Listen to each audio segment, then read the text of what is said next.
সালাম আলাইকুম। ওস্তাদদা ও বাবা, পার্টনার। আর রানাদা বলুন না ও মাস্টার মশাই। এক কথায় প্রত্যেককে যদি বিশেষণ দাও। কুনালদা, অলরাউন্ডার, সদলদা, আউটস্ট্যান্ডিং।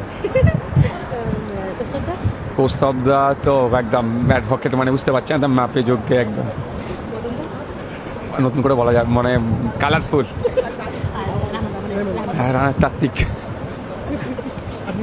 আর আমি তো সবার ছোটোটা, আমি নিলাম না নিজেরটা।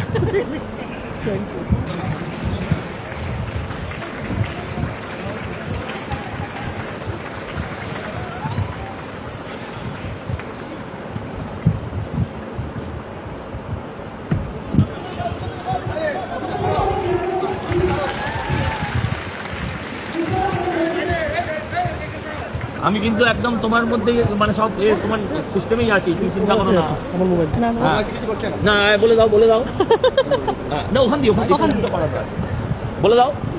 বললাম বাবা ধরে না না, সজলদা সব ঠিকঠাক আছে দেখছি, এখন পর্যন্ত ঠিক আছে। এই যে এই বলো না, তোমার কথাও রেকর্ড হচ্ছে। কথা বাইরে হবে। ভালো খেলেছে, খুব ভালো খেলেছে। খবর সব থেকে বড় প্রতিদ্বন্দ্বী কুণাল।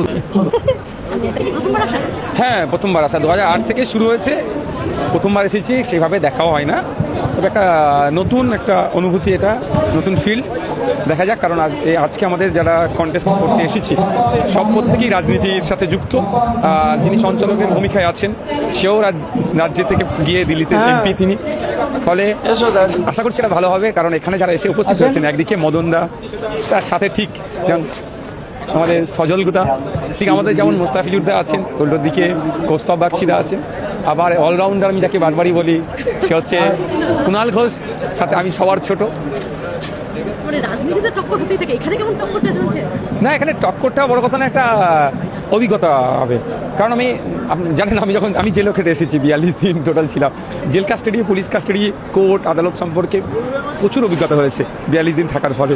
এখানে আসছি, একটা নতুন অভিজ্ঞতা হবে, একটা আলাদা একটা জগৎ। প্রথমবার আসা হ্যাঁ, কেমন লাগছে?